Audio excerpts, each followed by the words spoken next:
Yeah, I always did. I was kind of encouraged at primary school by teachers that saw maybe talent, who knows, and would always be scribbling stuff. I mean, my first foray into Who was when the Doctor Who Weekly was out, and I would often, every year, make myself an annual. So I would copy out some of the comic strips, do my own illustrations to do with it, come up with crossword puzzles, that kind of stuff, you know. So I'd always been a bit obsessed with Doctor Who, even to the stage when we were decorating our bedroom and the wallpaper came off, so the Weetabix cards were out, and I was copying all the Ogrons on the walls and stuff like that based on the cards, and slavishly doing Chris Achillios covers in felt tip pen and that kind of stuff. So that's where I started. Encouraged quite a bit at primary school. Secondary school era didn't really do too much until GCSE time, or CSE actually, as it was back then, and I took my O-level with 2 weeks notice in art and passed that at school. Wanted to go to art school, but unfortunately didn't get in. So basically from then my copying of stuff Who inspired went to new levels, and I decided to contact a couple of fanzines, one of which Rob Shearman used to do. I think it was called Cloister Bell, and it was often short stories, so I'd come up with illustrations to help illustrate each one of these short stories. And then that led to doing a few other bits and pieces, going to conventions, pestering John Freeman, who eventually gave me Mask of Mandragora for the archives, and I did a full-page comic strip for that, where the colorist told me off for using too much black, and then I did Terror of the Autons in another issue around there. And at that stage I was kind of continually working, sending stuff to W.H. Allen. The Key to Time book, I think, by Peter Haining came out, and A Celebration, and I had illustrations in that as well, and then that led to Attack of the Cybermen, W.H. Allen novel cover in about 1989 or something like that, I think it was. And yeah, that was the dream coming true moment, and then that eventually led to video covers at the BBC, which I did for about 4 years from around 1993 onwards. And then helped out a bit with some of the novels that the BBC were publishing around that time, until Photoshop came in. So, and then I had to pop off and find agency work for a few years. I was absolutely obsessed with it, probably to the same extent that some kids are nowadays. Particularly remember a time when Revenge of the Cybermen was going out, so we'd reenact Cyberman Vogan battles in the playground at lunchtime and that kind of stuff. And being absolutely sort of captivated by things like The Brain of Morbius, because around that time I used to watch a lot of old horror films with my mother on a Friday night, and loved that kind of gothic element to the whole thing, which only made it more sort of obsessive for me and got me more and more into the show. As far as the video covers, putting those together goes, this is something that a lot of people I'm seeming to pick up on social media these days don't quite grasp, probably because they were tiny toddlers around the time that these things were put together. That back then there were a very limited amount of reference photos for each character that you could use. So when certain stories came up, there were very few images you could go back and refer to. So I'd often, back then in the early 90s, trawl around and buy things like the Look-In Annual. For example, my Pirate Planet Key to Time cover. That's a Tom Baker from a publicity still from the Book Tower, where I took Tom's pose, changed it, put him in costume of the Doctor, but used that same expression from that reference photo. So it was a very eclectic, rooting around sort of junk shops, market stalls, things like that, trying to find any unusual Doctor Who reference stuff that you could get hold of, and then try and utilise it.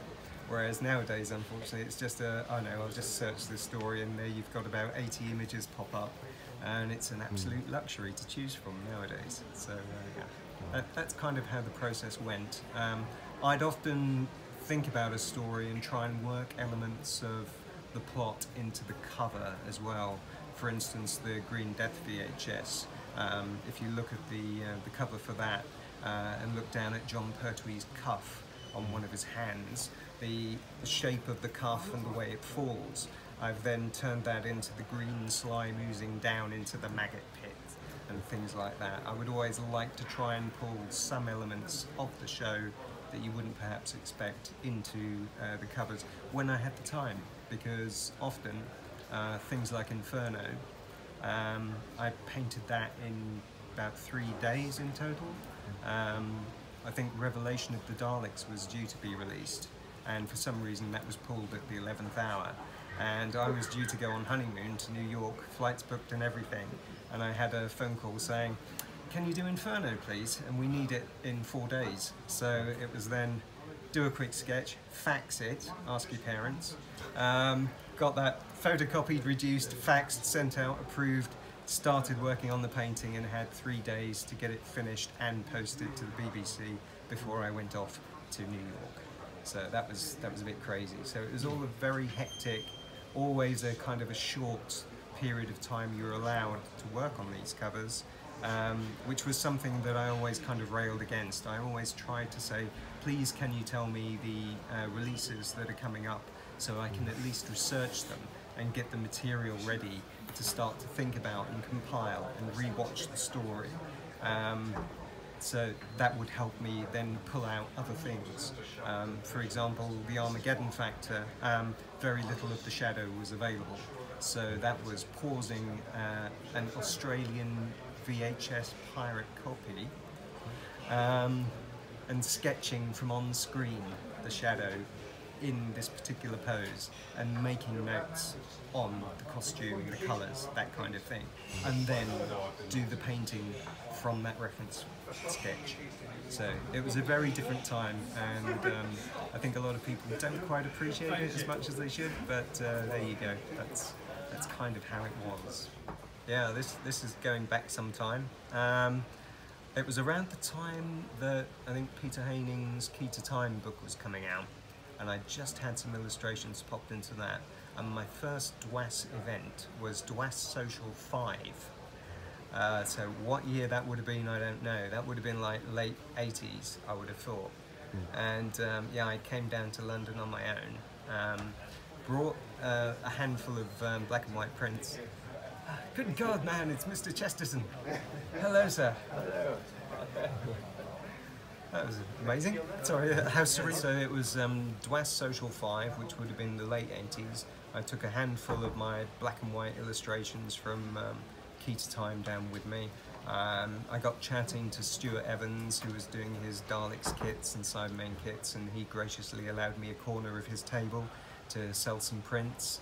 And that was like kind of starting to creep in to Doctor Who fandom now, and you know, that was always my goal. I was very sort of single-minded, determined, tragic individual that finally achieved his dream and was published as a cover artist. So, and that was, I think, the thing that was most important to me, and kind of still is, really. You know, involvement on Shada being culminating, and you know, being phenomenal to actually be able to work on something that my sort of 12-year-old self or whatever in 1978 would have been turning cartwheels to know that I'd be helping finish this missing story.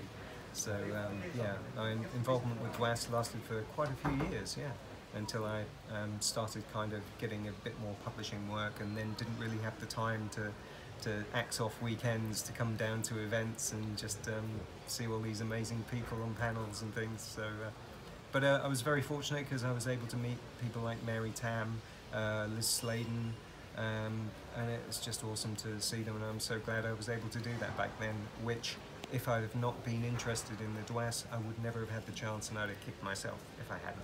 So, yeah, I have had some nice feedback. Unfortunately, people like Mary Tam, at the time I never was really published with anything with her, although at that time, a few years later, I did do the whole of the Key to Time season, so I got to do her portrait and everything. I mean, she was a phenomenally attractive, beautiful woman, a great actress and very sadly missed. But it was just fantastic to have the chance to meet her. What's next is always a good question, because as a freelance, self-employed individual, you never know what's next. I'm very much hoping I can repeat involvement on another animation to help with the canon of Missing Who. That would be fantastic. So fingers crossed that something does go ahead. We're kind of in limbo waiting to find out at the moment. I think there may be rumblings, so everything crossed, guys, that that might happen. Other than that, I'll just keep plugging away. If anyone wants to commission me for anything, please feel free. Just let me know.